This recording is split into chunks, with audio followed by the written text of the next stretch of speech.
Yeah, it's all right. They're not going to pick it up on the mic too much, no. But it might. Oh, why? People know. I'll just mention it that, you're going to hear some. It's not husband and wife going at it. It's mother and father.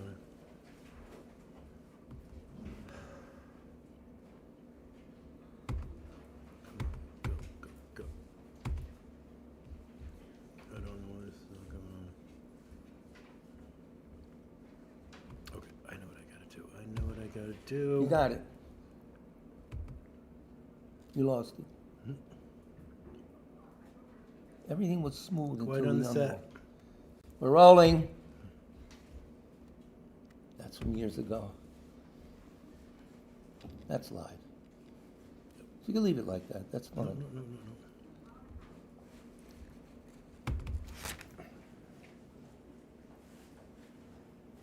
Now I'm over here. We're live. Good evening. This is the Tibet Center, Kunchap Tarduling, a Buddhist meditation and study center located in New York City and northern New Jersey, and we're under the direction of Chobje Ling Rinpoche and the co-direction of Venerable Thupten Lunda, Khenser Thupten Lund, or Nikki Vreeland, as we know. And this is our twice weekly presentation of the Buddha Dharma. Specifically, we're working with His Holiness's book, Beyond Religion. And we're bringing in other topics too, so you don't get bored. So, if there's anyone who has passed away, put their name in the chat box now. So when we say Sutra, the Recollection of the Three Jewels, everyone will see their name, and that's that. So we'll start with the usual prayer for the spreading of the teaching throughout the length and breadth of the West. All the prayers we say are on the Tibet Center website.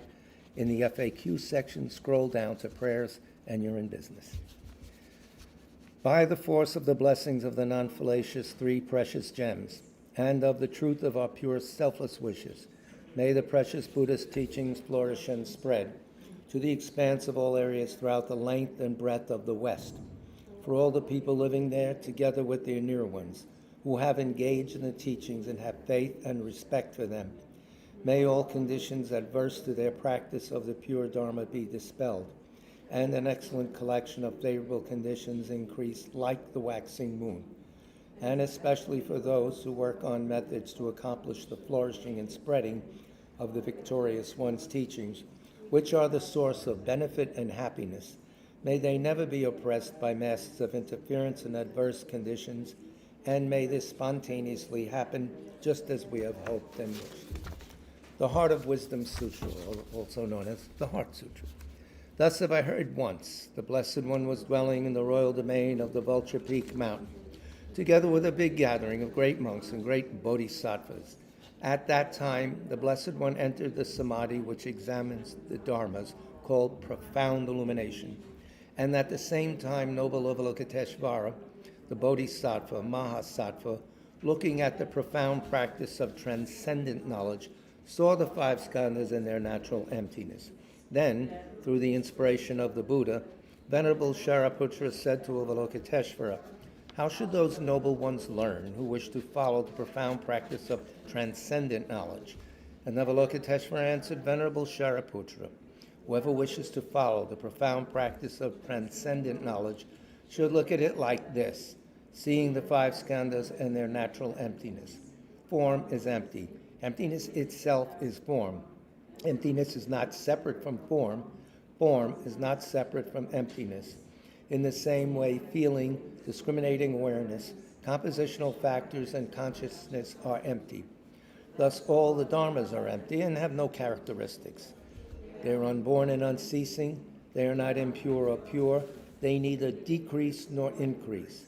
Therefore, since there is emptiness, there is no form, no feeling, no discriminating awareness, no compositional factors, no consciousness, no eye, no ear, no nose, no tongue, no body, no mind, no appearance, no sound, no smell, no taste, no sensation, no objects of mind, no quality of sight, no quality of hearing, no quality of smelling, no quality of tasting, no quality of sensing, no quality of thought, no quality of mind consciousness.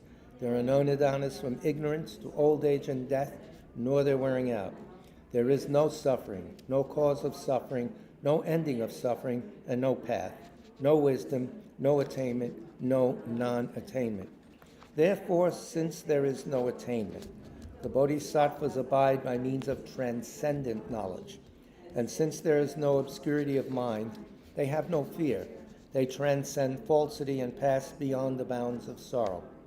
All the Buddhas who dwell in the past, present, and future, by means of transcendent knowledge, fully and clearly awaken to unsurpassed, true, complete enlightenment.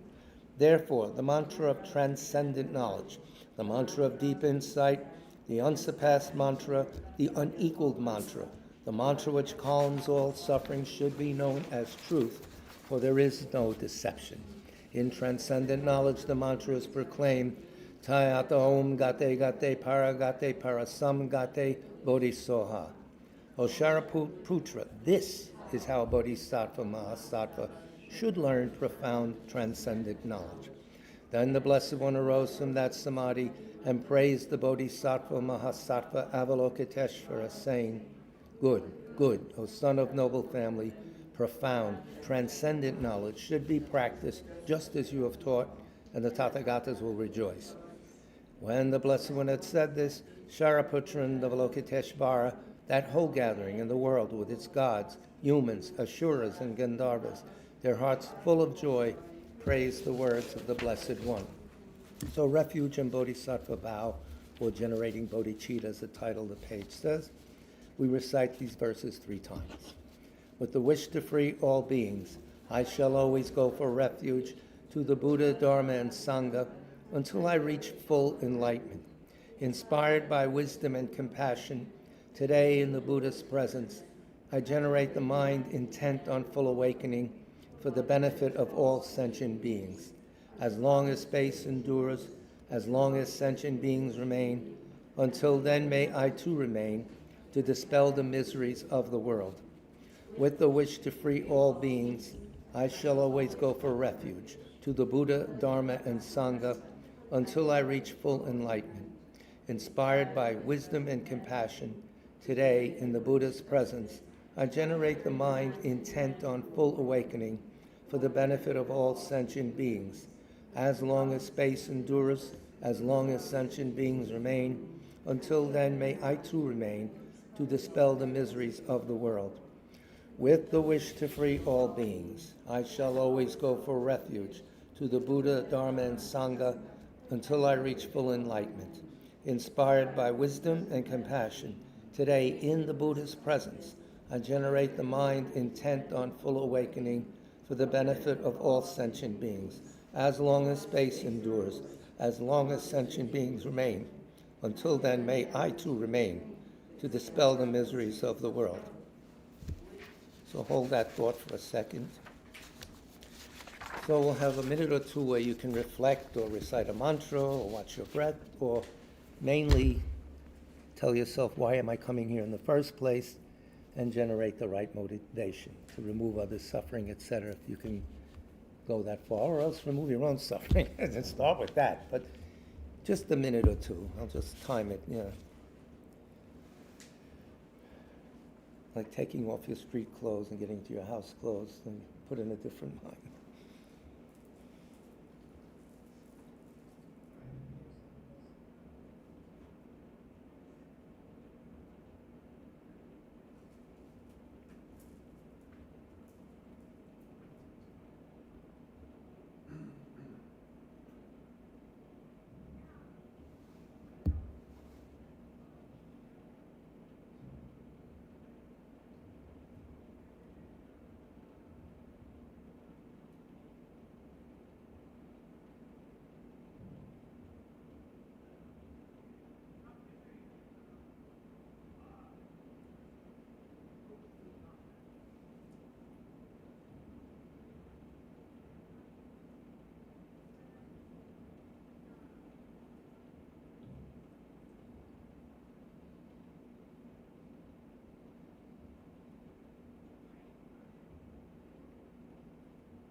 Good morning. So we've been doing Beyond Religion, and we'll continue to do that tonight. And we will also take one of the companion volumes where His Holiness is speaking to the general audience, called The Art of Happiness in a Troubled World, the second volume with Dr. Howard Cutler, a dialogue back and forth. We'll discuss violence, because that's the chapter on violence and war, etc. Next class or next week, we'll go to the environment. But before that, special added attraction. This book is called Quantum and the Lotus. It's a dialogue between an astrophysicist, or astronomer, whatever he is, at the University of Virginia, and Mathieu Ricard, Dr. Mathieu Ricard. He's a biologist, and he became a monk. He's a very, very accomplished monk, and you'll see by the way the dialogue goes. So we're talking about ethics. And the scientist says, what does that have to do with ethics? The previous discussion went on and on about this or that. That's not our concern here. So Mathieu Ricard replies, the basis of ethics is extremely simple. Nothing is intrinsically, read inherently, or intrinsically good or evil. It depends on, Good and evil exist only in terms of the happiness or suffering they create in ourselves or in other people. Feel free to comment on any line, any preposition, whatever. Just open your mouths and scream like you're at a union meeting or something. If we adopt a truly altruistic attitude, so that we are deeply concerned with the well-being of others, this becomes the surest guide for our judgment. Hold the altruistic attitude deeply, your judgment will be clean. When you should I do this or that? You'll be informed by a higher knowledge, bodhicitta. In our daily lives, we will then be able to see far more easily which actions will bring about more happiness and will relieve more pain. Starts with our attitude, our motivation. This is direct experience and not a moral theory or a set of predetermined rules. You're on your own. That's spiritual maturity. It means paying constant attention to our motives. If the mind has been compared to a crystal, the mind has been compared to a crystal. Did you know that, Mark? The mind's been compared to a crystal? Well, now you know. Which means it takes on the color of the place where it has been placed. This is your mind. What it sees, it's going to drink in. Or what it's motivated by. It's going to have that coloration in the world. It is neutral. Our intentions determine the true nature of our actions, no matter what their appearances might be.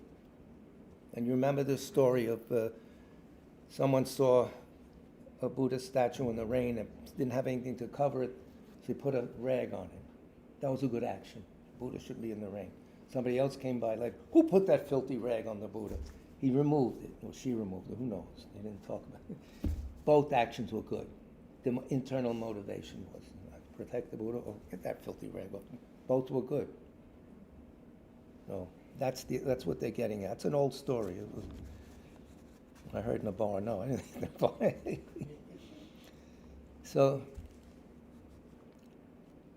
the point is needed. They're talking about the mind's been compared to a crystal. It's that set up, and our intentions determine the true nature of our actions, no matter what their appearances might be. Okay, he goes on from there. The point is needed to condemn those who are driven by hatred, and this will now save us a lot of aggravation when we watch politics. Don't condemn those who are driven by hatred, greed, pride, or jealousy, the whole salad, nor to tolerate such destruction's emotions as if they were intrinsic parts of existence. So what are they? He answers. Instead, they are treated as symptoms of a disease that can be cured. So don't get all bent out of shape. They are diseases and they can be cured. Nothing's inherently existing. Oh, I heard that. If we make the necessary effort. Aha. I thought I could just lay back and get it done. No. Buddhism approach is in fact extremely pragmatic. Scientific research provides us with information but brings about no spiritual growth or transformation. By contrast, he's talking to a scientist, that's why he brought it up. By contrast, the spiritual or contemplative approach must lead to a profound transformation in the way we perceive the world and act on it. Must change the way we perceive things and then consequently act on it. It is not enough to know, as in quantum physics, that our consciousness can't be isolated from the rest of reality. That's nice. We must understand by personal experience that it is a part of that global reality. The move from theoretical knowledge to direct experience is the key to ethical problems. When our ethics reflect our inner qualities and guide our behavior, then they are naturally expressed in our thoughts, words, and deeds. They thus inspire others. Your thoughts, complaints? True or false? What? I have a question. Yeah, just to the rest of the whole group. It's a discussion. I'm going to try and point the mic at you so maybe it'll pick up what you're saying. What? No, no, I'm hanging on to it. So, Key of C, Mark, go ahead. he said by personal experience, we want to know that we are connected. You have to understand, Not just hear about, yeah, isn't that nice? We're all one, man. So what might that personal experience be? A non-dual awareness, I think, but that's pretty high up. Right. Yeah. But is there more kind of conventional things? Does it mean by engaging the world more? Yeah, I think so. Yeah. And knowing that you're part of the whole, so if you're part of the whole, you better change the way you act. Because you're affecting more than your own, who's that? Nikki from India? It's a Tell him I'm busy. counterpoint. Yeah, what do you think? I take it, there's different degrees of that, but first of all, yeah, you don't just throw things around on the subway, you don't just scream obscenities out the windows. People hear you. You're not the only one in the world. That's a big step in spiritual maturity, and to carry that into your behavior every day. Maybe setting an intention to see how our actions really play out, or how they affect others, or affect a situation. Yeah, sometimes you don't know, but yeah, and then the usual thing we're trained to do in the morning, set a motivation at night. If you can not fall asleep while you're doing it. What did I do today? I gotta do better stuff. Sometimes there's those awkward moments to yourself. Why did I say that? That happens every day. But anyway, but you learn from those, but you're not ignoring them. Oh, I was right, never mind. I think they hear me. I got a big mouth. It's coming through? Yeah, that's good. Oh, good. Let me see what else I could ask the question. So it's a matter of making theory and experience coincide. That's what this scientist, Zhuan Sui, what's his name? Zhuan Tuan. He's Vietnamese, but an American for 1,000 years. This was written around 2000.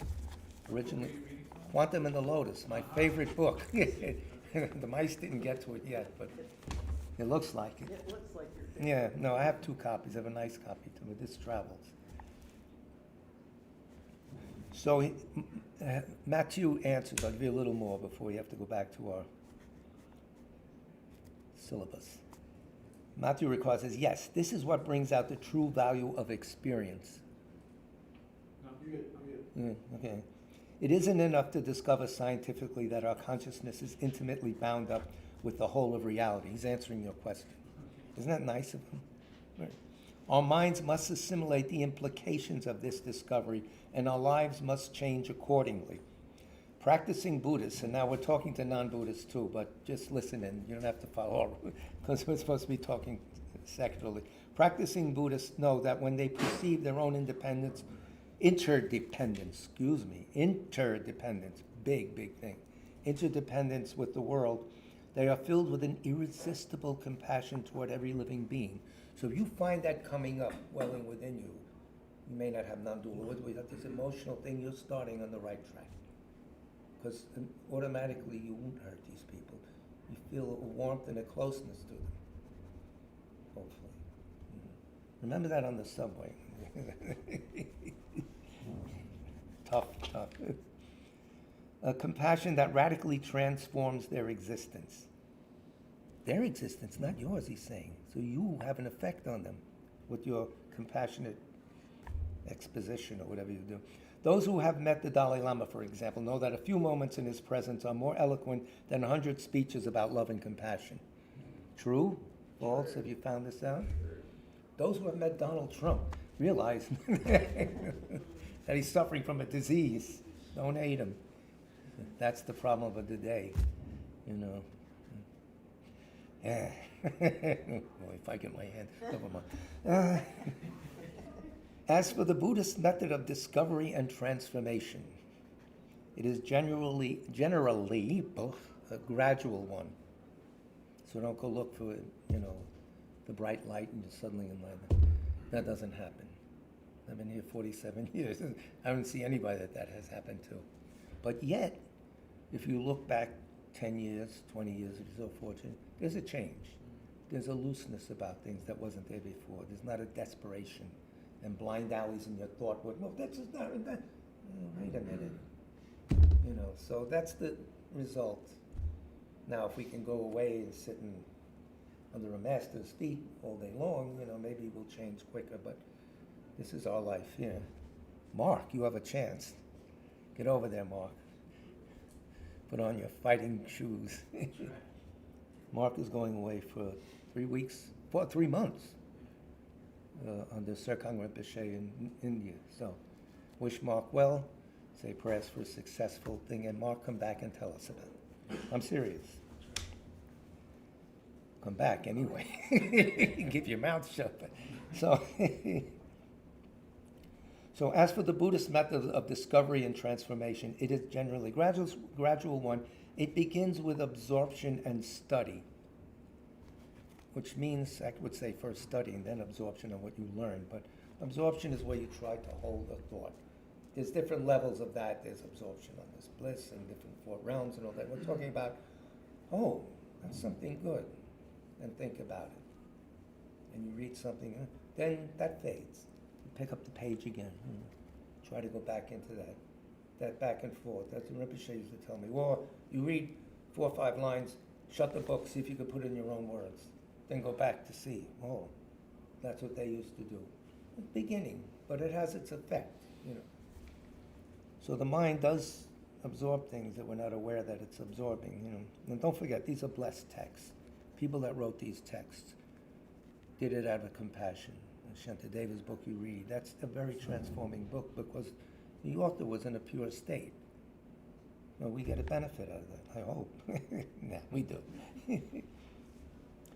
So it begins with absorption and study. It proceeds with intellectual analysis, culminating when we integrate into our being, thanks to meditation, a new way of looking at things and of behaving.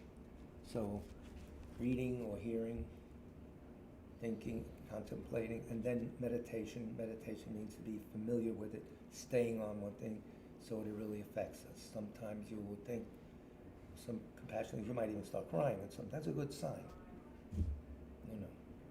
If you think of the cruelty in the world, you might be getting mad, but remember, it's a disease that can be cured. It's not a blind alley, it's going to drive you crazy. Why do they do these? They're diseased. That's not our natural being. Everyone is Buddha nature. So, even the mice. Oh boy.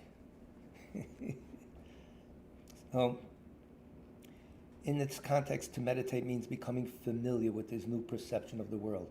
Comprehension, understanding, in other words, leads to meditation, which is then expressed in actions. We thus pass directly from knowledge to inner accomplishment and finally to active ethics. In other words, your behavior has changed.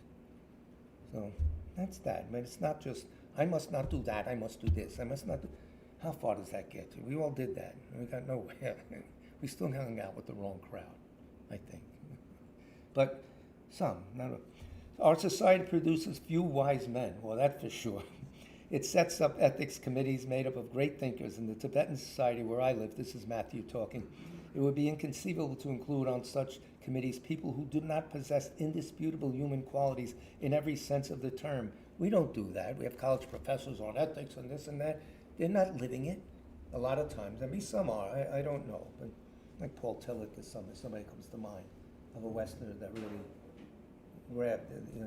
So it would be hard to imagine spiritual masters who could excel in teaching spirituality while at the same time remaining selfish, irritable, vain, or bad fathers. no one would ever consult them. So that's that. When you round up your ethics committee, be careful.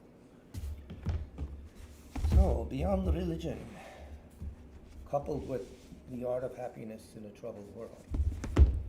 So we're still on,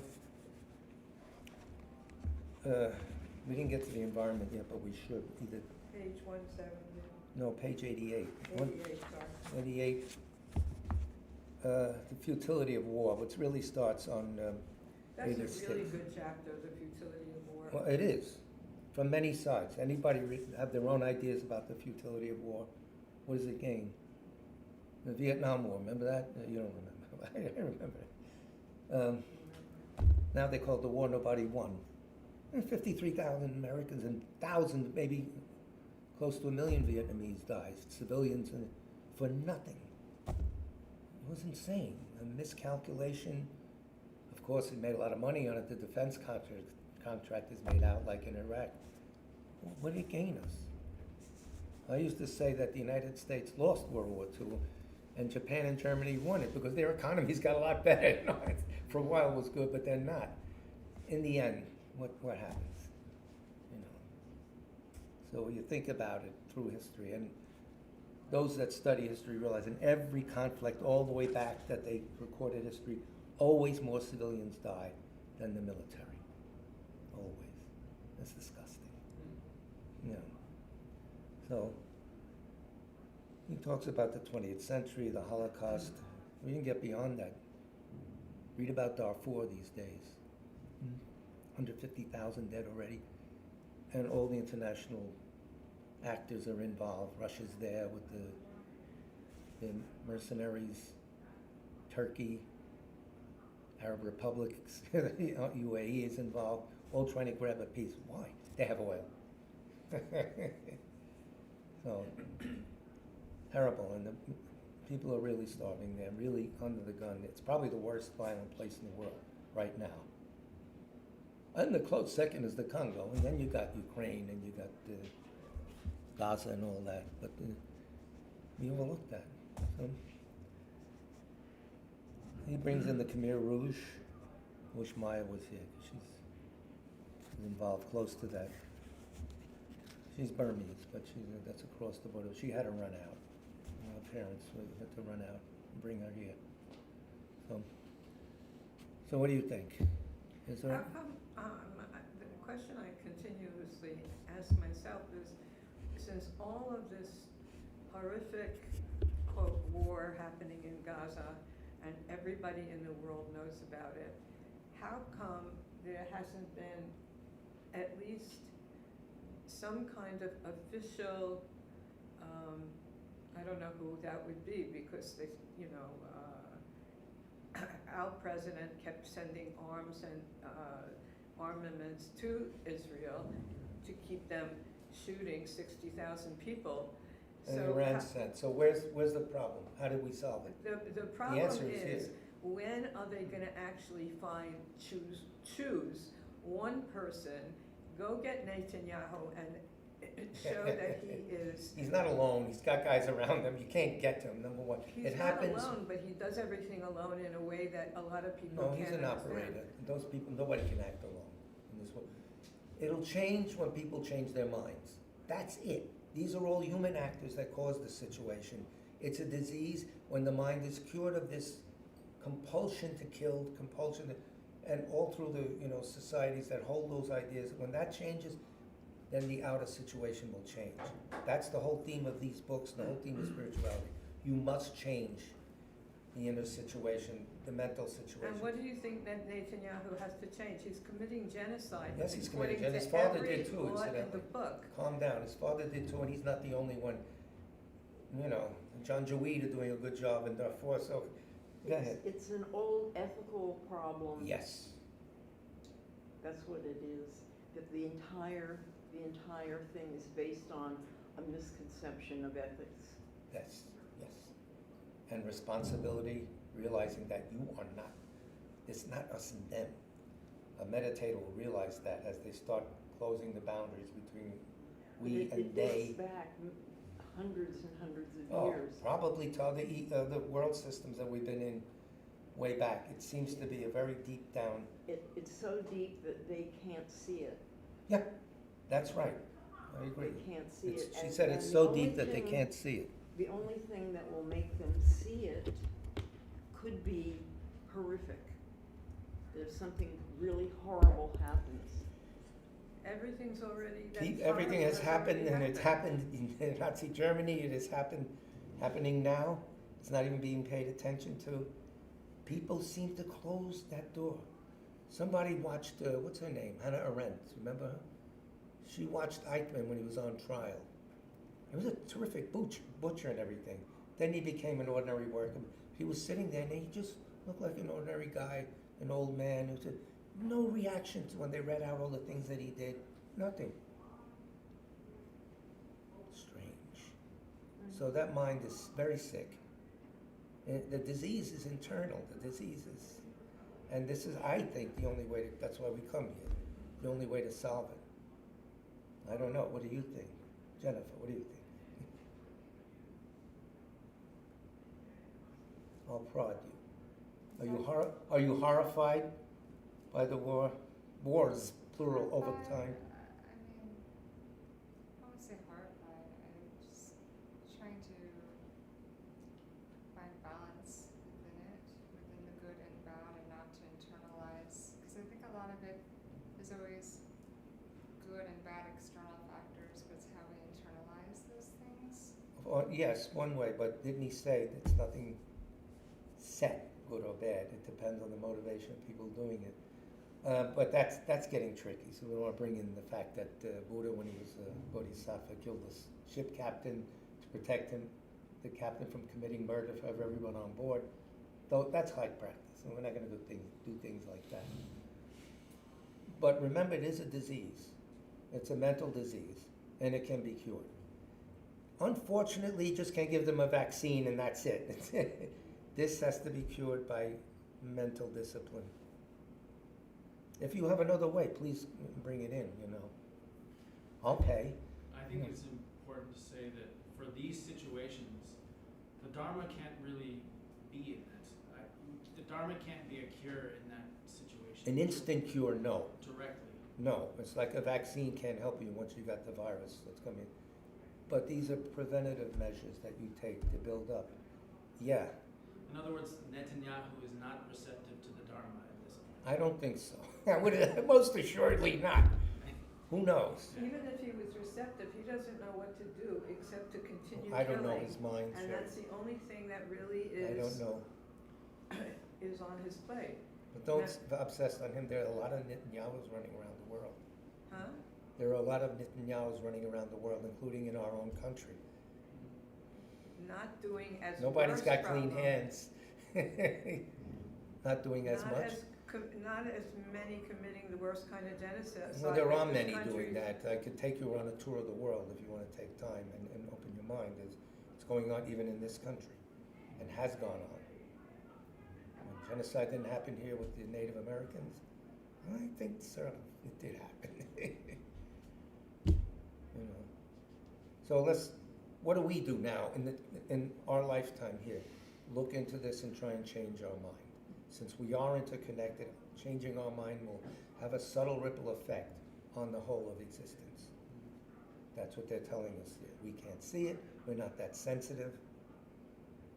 But a person like the Dalai Lama walks in the room and there's something there. Oh, the Karmapa, the good Karmapa, Dilgo Chensei, we can go on with all these. They make a difference. Our own teacher here, a sharp remark, and suddenly the next day you don't think the same way you did the day before. It costs you a lot, but no, that's what it's. And also they're warning it's a long process. It's not a pill. It's not a bolt of light. That threw St. Paul off the off the horse rather. No. But it's palpable. I think Paul Tillich said that. The other religious truth is palpable. It'll affect your thinking. It'll affect your blood circulation, everything. And he wasn't a Buddhist at all. So, when anyone has an experience, tell me. I'm just telling you what I read. I don't know. So, the futility of war. What about the people who design these missiles that travel at high speed, supersonic sometimes, obliterate thousands in one strike? What kind of mind went into thinking that carefully? If we do this, we can kill more people. What kind of because without this technology, a guy like Netanyahu could don't come out with a horse and a sword or a small gun. No, he has high-tech weapons, and the other side's getting them too. So, what do you think? Unfortunately, the whole weapons thing, which has become this like super duper high-tech Yeah. accomplishment on the part of everywhere and everyone, but mainly here, the fact that, the part that I continue not to understand is not because I don't fully understand is with all the crimes that Netanyahu and his team have made, how come, since we all know the International Criminal Court hasn't just taken him and thrown him in He's jail? on trial. If he leaves Israel, they'll probably grab more. The United States protects him too, The but International Criminal Court also is after Sinwar too, so. Why? I need to mention Sinwar once in a while in that discussion, because he's just as bad as Netanyahu. yeah. They both have failed their people, Yeah. and it's Putin. It's a horrible situation. Incidentally, if you're Putin's got an arrest warrant if he goes to a country that signed that international court agreement. He went to Mongolia, they didn't bust him at all. And Sherry, you know, people, Israelis are out in the street all the time trying to get rid of Netanyahu. They're So it's trying, not but just- they're not it's not- succeeding Not because yet. they're not letting them. You don't want They the- will try. Let me ask you another question. Is he immortal? He's trying. Is he immortal? People are No. saying that he's doing this to stay. He's gonna die like everybody he's else. doing the war to stay His out of jail, mentality might just be. like Donald Trump is, so. And I people pity are him. trying. And, you know, he's. I pity him. Pity Donald Trump, that schmuck. He has things to answer to during the rest of his life, so. it's And not wait like- till he gets it's out not of like this life. People aren't doing anything. No, Anyway. that's what they say on various news shows, which I don't But watch. Sherry, this one. you should have compassion for him. He's got a very shitty future ahead of him. I have Pardon my compassion French. for him because he doesn't understand the simple things. He learned at his home You know, the from his simple father, things who's that we're all also a trying very to violent share man. to understand. His father was Like, hot water is Sabra hot, cold water is liberationist. cold. I'm We sorry, learn who's His those father things. was an active terrorist. Netanyahu's father. He grew up with that in the home. If you read his biography and his history, his family history, his father was one of the ones that liberated Israel violently. Oh, is that true? Is Yes, that so right? he's learning this at the kitchen table. Sonny boy. Anyway, the mind was trained. The mind now has a magnified power since everyone's agreeing with him, a certain group, and it's terrible. Back to the mind. So we have to be an example for others. Our demeanor should just show that, well, maybe why this guy is relaxed or something and has a very interesting thing to say, other than what other people are saying. Maybe that'll change people. They don't have to come in here and sit like this for 2 hours. No.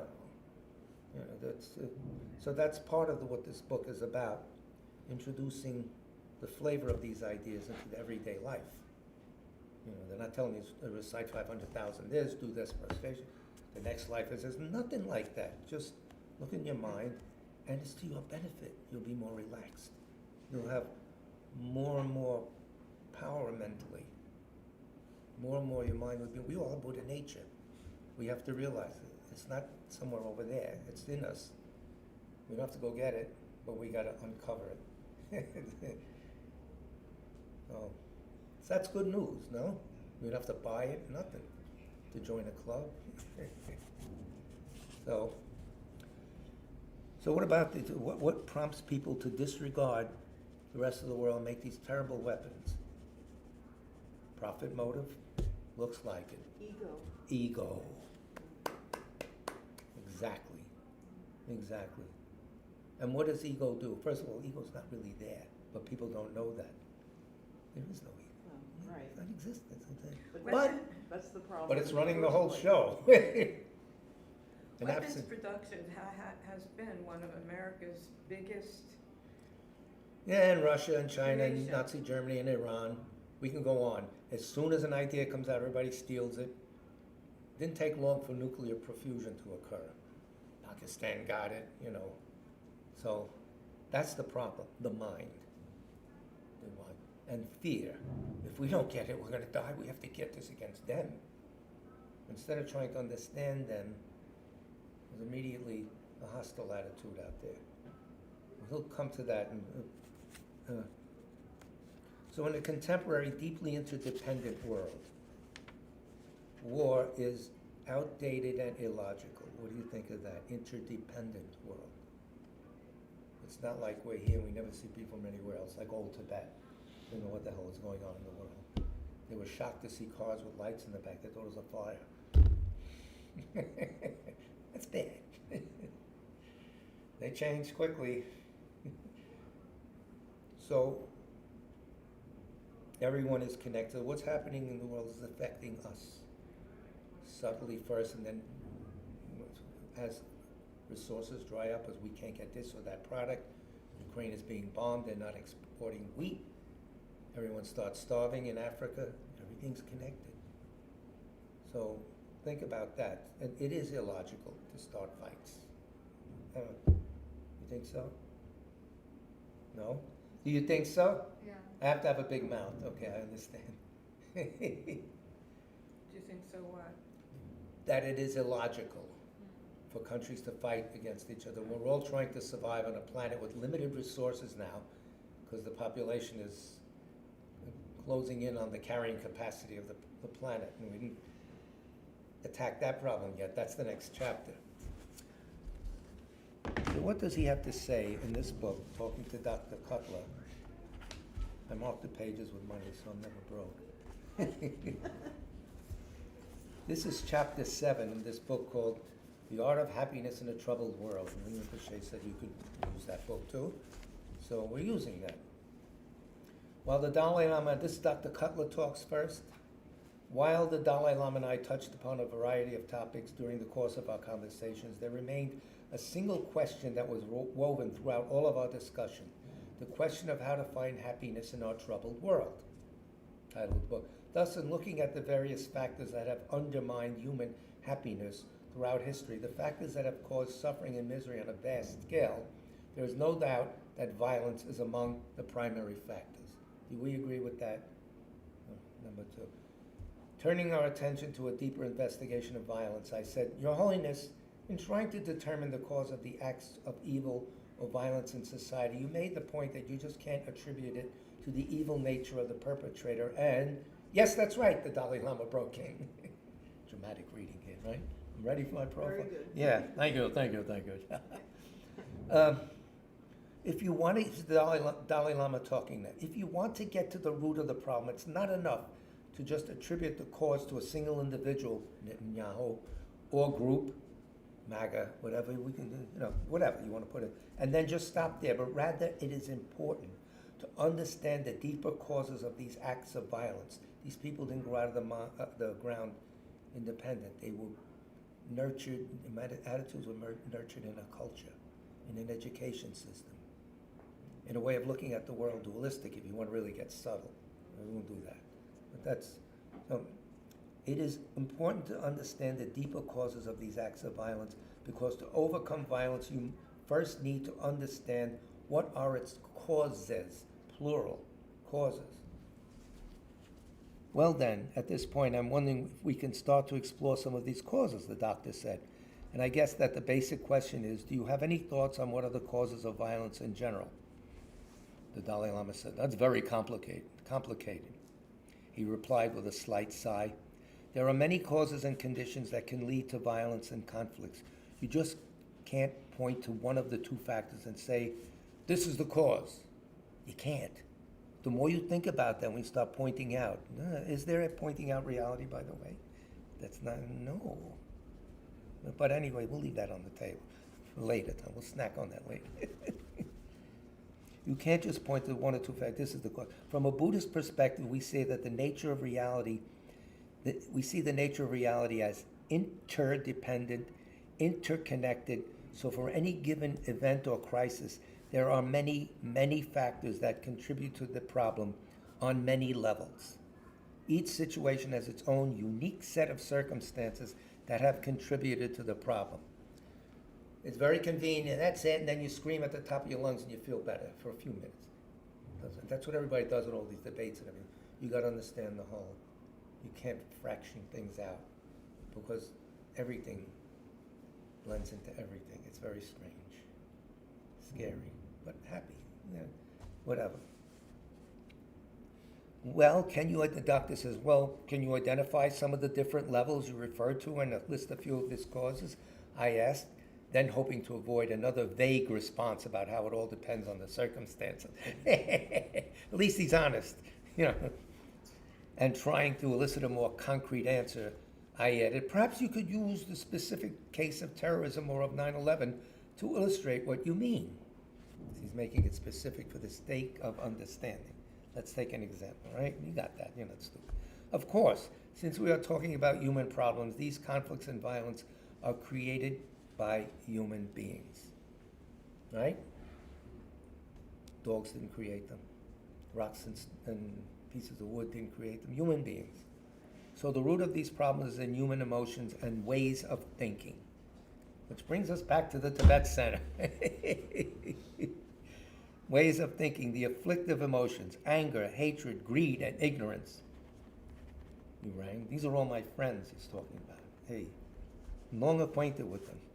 And there are distortions of thinking that go along with these afflictive emotions. Very important. So that is one level, the inner factors. That's one level. Is disappointment a negative affliction? Because you mentioned all the It depends on other- the circumstance of the disappointment. You're disappointed that you couldn't see His Holiness, that's not negative. It's a good thing. Disappointment, you didn't get that promotion, someone else did, that's that's negative. What about the generic disappointment that Generic? millions of people are feeling because Netanyahu is And not what being with the approached by Netanyahu thing, you're a one-track pony here, one-trick pony. That's it. Don't worry about that. How do you know what they're thinking? Because You really don't. You just, so, I'm you just- didn't bring in good data. It's corrupt. So, the inner factors, he's saying, that's one level. All he's saying, that's one level, the inner factors. So what else has he got? This relates to one's inner motivation, which we started the class with. And in this case, the motivation of these terrorists may be hatred. But then, on another level, there may be wider cultural factors. You look carefully at these things and you might get to a solution to solving the problem instead of going back to your default attitude. Open up. Such as the values that are promoted in a particular society. So, in this case, for example, I think religious belief is also involved. Oh, yes. You know, we can go back to the Totally. Crusades, we can go on and on. Us and them. So that is another level. Think of Northern Ireland. They're both Christian, they're still fighting. Hey, stop drinking for a while, guys. He stopped, doctor now comes in, he stopped to reflect in silence for a moment, which wasn't surprising, considering the broad scope of the question. Then he resumed. You know, in speaking of the causes of hatred and violence, conditioning plays a very big role. Conditioning can come from many levels. Levels, the doctor says? Yes, he explained. Oh, good. For example, conditioning can come from the values or messages one receives from the wider level of society, from the leaders, the media, or educational system. All these inputs affect someone's attitude and what they scream in the streets and everything else. Then conditioning can also come from one's family and so on. One of my friends whose family is Holocaust survivors, she said, I learned this fear in the kitchen when they would all talk about who disappeared and who had to hide. And she was a little girl hiding under the table and heard these things. And she said, you know, it affects me to this day. I have this impulse to be afraid of things that I shouldn't be. You know, she's working actively against it. So there may be a variety. By the way, her daughter produced the movie. I'm talking about Betty, which is in the Soho Film Festival coming out in a few weeks. So it's called The Red Shoe. Anyway, it's about their grandmother who had to run away. So there may be a variety of influences, he says, from the particular environment around the person. These terrorists, these individuals, did not act purely for personal reasons. They grew out of communities who may have held long-standing resentments based on their perceptions of America and the West. Perhaps in the past they perceived America or the West as somehow exploiting other parts of the world. Perhaps they may have harbored what they believed to be legitimate grievances and felt that there was no forum to express their grievances, nobody to listen to their concerns, and gradually these resentments festered and turned into hatred. Frustration breeds what? Brings in a transformation in a spiritual person, it brings violence in someone else. So, if we study carefully, so we could take these afflictions that we have, take their energy, throw out the bad part of it, and use that to change ourselves. So be careful, you can do that. You gotta know what you're doing. Of course, individuals may also be influenced by other members of the group they are part of. So the situational circumstance is another level. In other words, mob psychology. Or read the current political scene where all the yelling and screaming, it's mob psychology, it's not careful thinking. All right, it's on both sides, but So, and on top of that, in some cases, the violence may even have historical roots. In this case, although the motivation may be hatred, the roots or the perceived roots of this hatred may lie in the past, some going back even to the previous centuries. Southern Italy is a place. Someone's goat ate someone's vegetable a couple of 100 years ago, and they're still fighting over it. Come on, stop it. Fortunately, they don't have high-tech weapons in those days. The hatred is there. So in reality, he concluded, if you adopt the wider view, you'll see that so many factors contribute to such horrible acts. So how are we going to go about adopting a wider view? What is it? I would say, The question for A question, go ahead, you would say? no, that there are instances where we're put in a position to have a moment of clarity, and we have to teach ourselves to bring that moment of clarity into full focus. I agree totally. Pardon me? I agree totally. That's a very good message. That it starts It's very true. small. It starts with a thought or a feeling or an emotion. And a Lama once told me that things never change when things are going well. He said, when things are happening and everything is going, the change hasn't, he said, but when the strife comes and the stress comes, that's when we begin to look more to ourselves, and that's when the change is, that's like the fruit. Yeah. C'est vrai. Truth of suffering. And it brings you to the doctor's office, Dr. Buddha, yes. Mark, what do you think? In times of stress, do you think growth could be a catalyst for growth, spiritual growth? I think that's an important statement. Let's see what the question, go ahead, Mark. I think if we can find the will to look at ourselves, and the space and time to look at ourselves, Go space and time to look at ourselves, yeah. then we can see that many assumptions that we have about ourselves are not necessarily true. And that our experience is a much more not black and white situation in ourselves. And then that helps us apply that view to the outer world. Would you say the problem making things black and white is a very big problem in our thinking? Yes. Very limiting? Totally. This is a question from Tara Mantra, whom Mark knows as Jeff.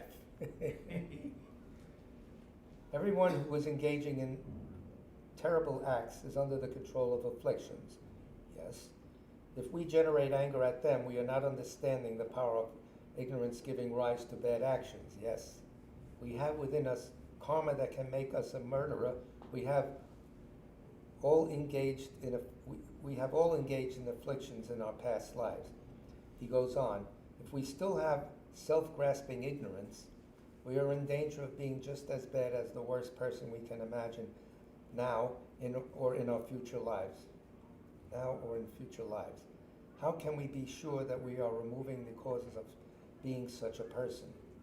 How can we be sure that we're cleaning our act up?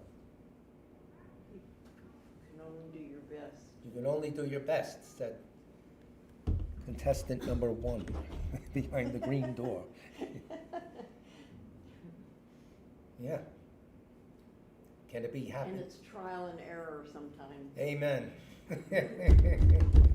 I think so. And I'm always convicted at the trial too. Why can I?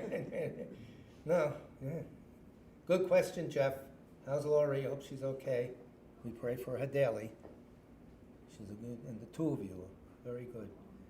We have to talk about Dunyo. You know him, right? Yes. Is he going to be in India with you?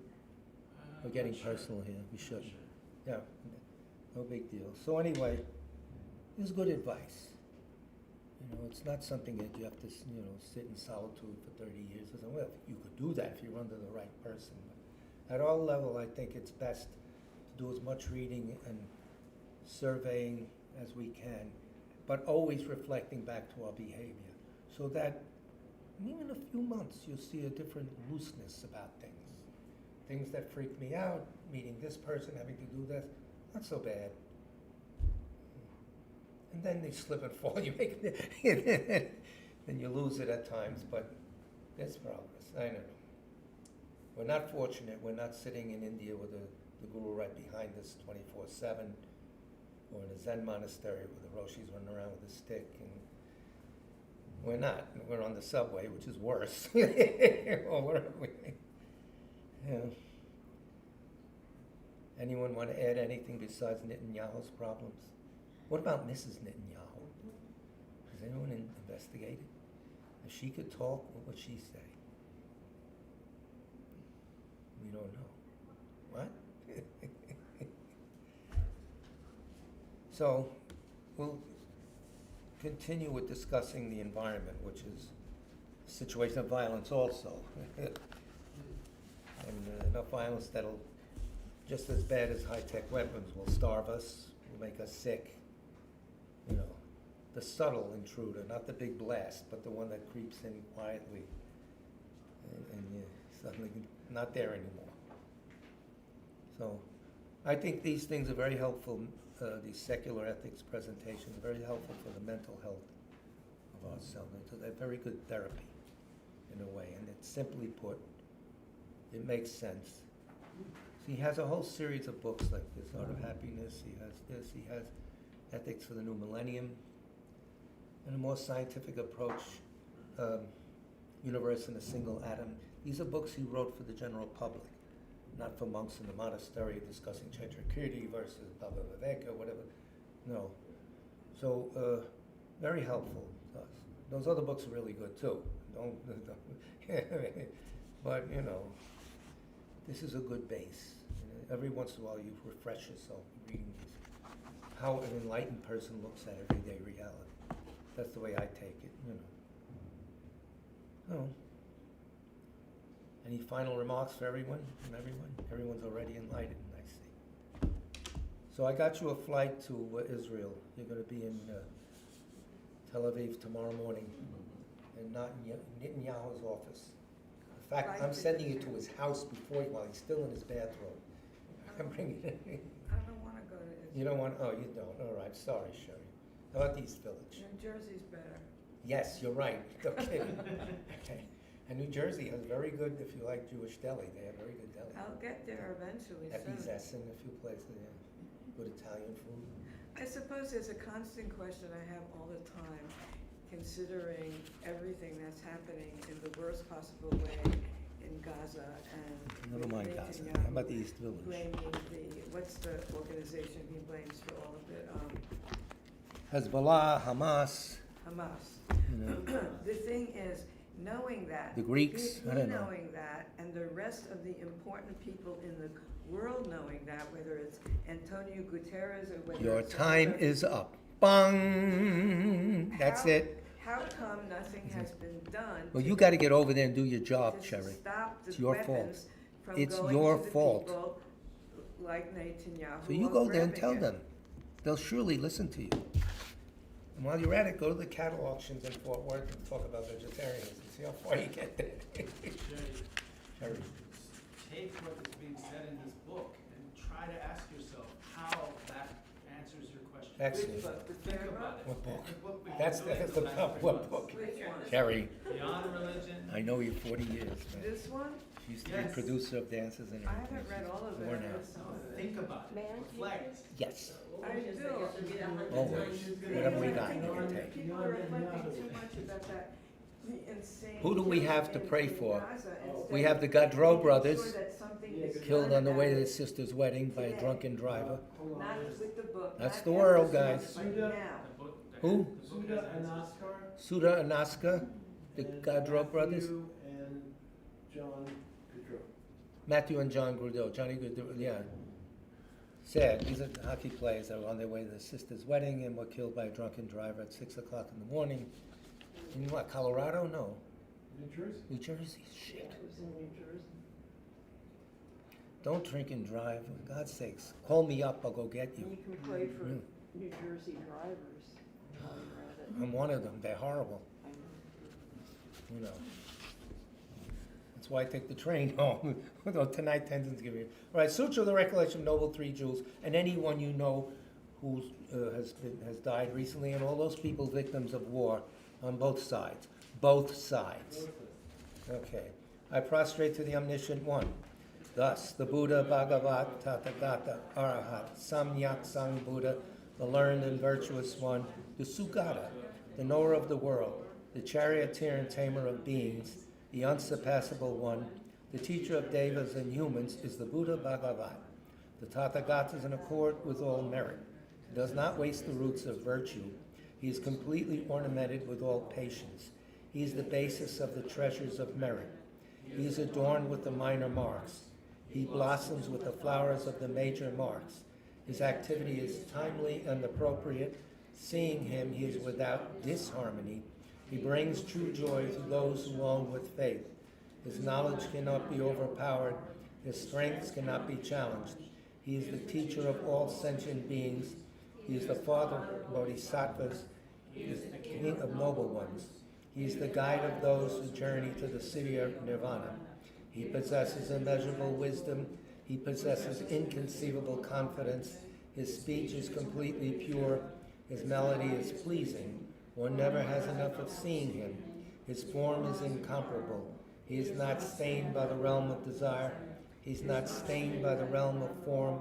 He's not affected by the formless realm.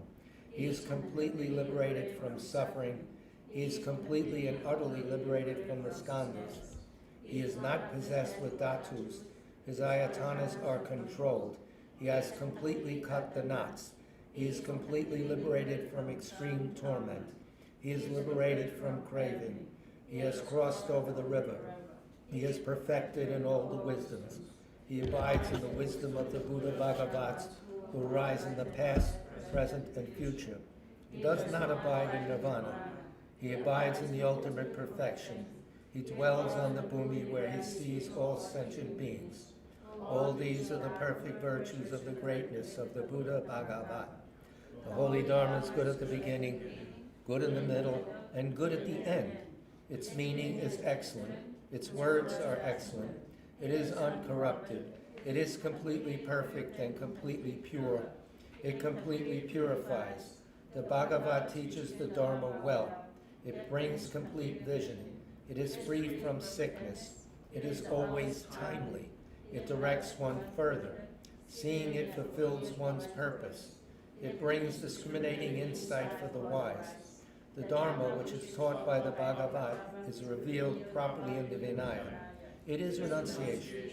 It causes one to arrive at perfect enlightenment. It is without contradiction. It is pithy. It is trustworthy and puts an end to the journey.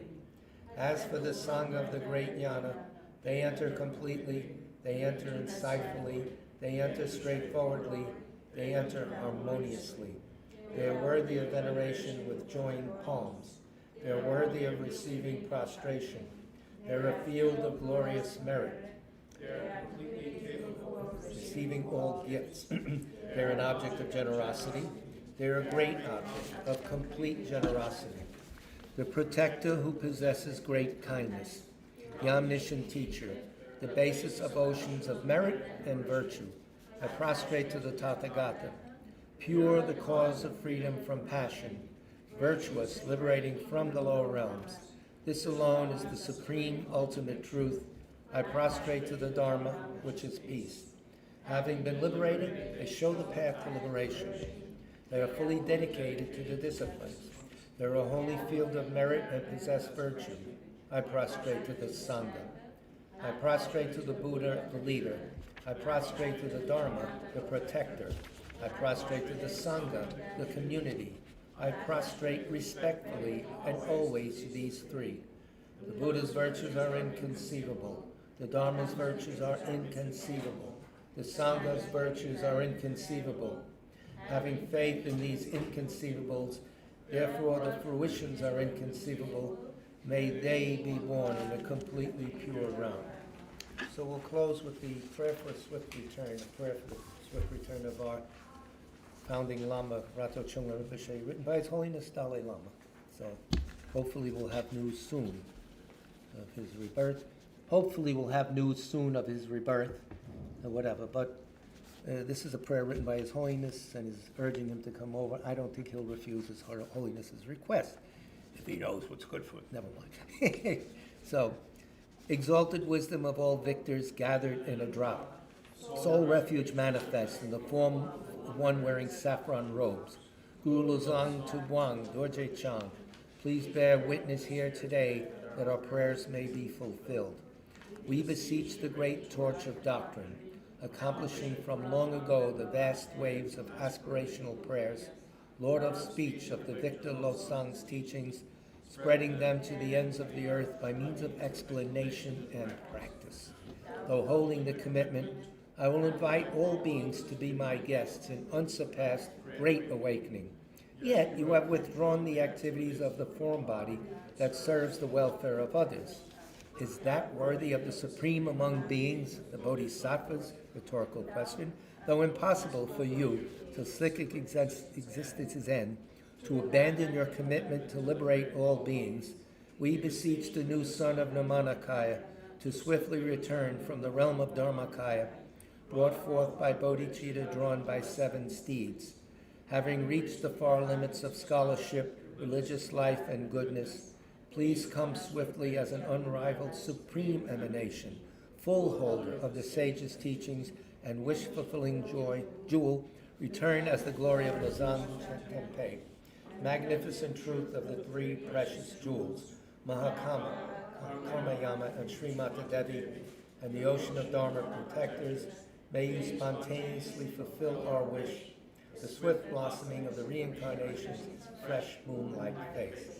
This concludes our presentation for tonight. Tomorrow night, there's another Dharma class, both online and at our parsonage in South Orange, New Jersey. Check the website. And this Saturday, again, check our Tibet Center website. At 1 o'clock in the afternoon, we have our bi-weekly White Tara meditation. That's in New Jersey, or it's online. Everyone is welcome. It lasts about 40 minutes, the whole program. And then we have refreshments, lunch, the whole bit. Fun and games, frolic, and silliness. So thank you very much for your kind, patient listening. Big love to all of you. Thank you for your contributions, by the way.